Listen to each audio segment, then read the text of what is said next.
Sa Lapu-Lapu City, 15 kilos sa giduang shabu ang nasakmit gikan sa usa ka babaeng courier nga kanhi OFW.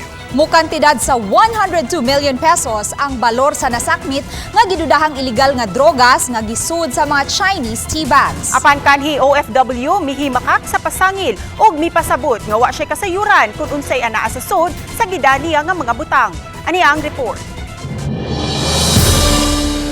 Kasamtangan karong gitanggong sa Lapu-Lapu City Police Custodial Facility ang 31 anyos nga si Grace Glory Pabilio Huntilla alias Nicole. Human masakmit gikan kaniya ang moabot sa 15 kilo sa gituoang shabu. Gisulod kini og mga Chinese tea bags. Mukabat sa 102 million pesos ang balor sa nasakmit nga illegal nga drogas. Mato ni Police Major Judith Besas sa Lapu-Lapu City Police Office kanhi OFW si Grace. Apan tungod sa pandemya, wa na kini makabalik og panarbaho sa gawas sa nasod. OFW, man siya kabalik dito sa laing nasod, walay trabaho. So, nahog nga siya nipuli sa iyang uyab. Iyang uyab is also mo ni naka-influence siya sa iyaha. So, more siya nipuli sa iyang uyab nga also arrested for 9165. Gipasabot sa suspitsado nga wa siya masayod sa sulod sa iyang gidala kay igo raman siyang gisugo. Sugo ra na patod. Huwat ra kog tawag maura. Gihimakak usab niyang siya ang mihulip sa operasyon sa illegal nga drogas sa iyang uyab kinsa nadakpan sa Lapu-Lapu City Police Pebrero 2019. May kontak na anak niya. Wala siya idea na. Wala siya ko nalamag. Ang buy-bust operation natigayon pasado alas 3 sa hapon niadtong Sabado sa usa ka joint operation tali sa City Intelligence Unit ug sa City Drug Enforcement Unit sa Lapu-Lapu City Police uban sa PDEA sa Sitio Mustang, Barangay Pusok.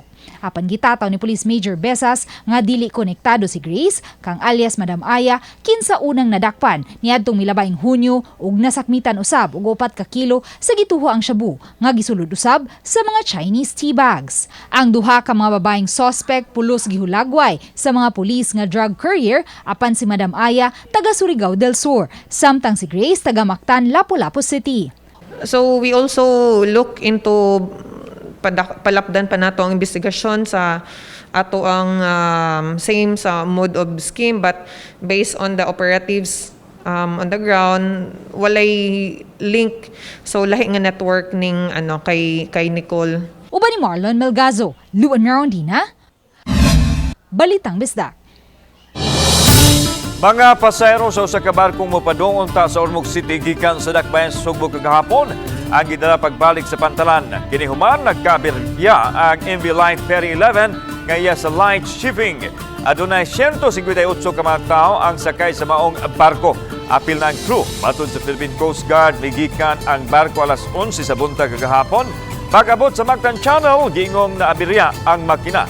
Maong gihulog ang kurahe samtang giayok ang makina tungod sa naghabiana. Mireklamo na ang ubang mga pasahero kay ang uban wa pa makakaon. Nagka-problema matod pa ang pagpasaka sa kurahe tungod dinhi na desisyonan sa kumpanya sa barko sa koordinasyon sa Philippine Coast Guard nga tad-o na lang pagbalik sa Pantalan sa Sugbo ang mga pasahero. Matod sa spokesperson sa PCG, karong adlaw gidakda ang biyahe padulong sa Ormoc City.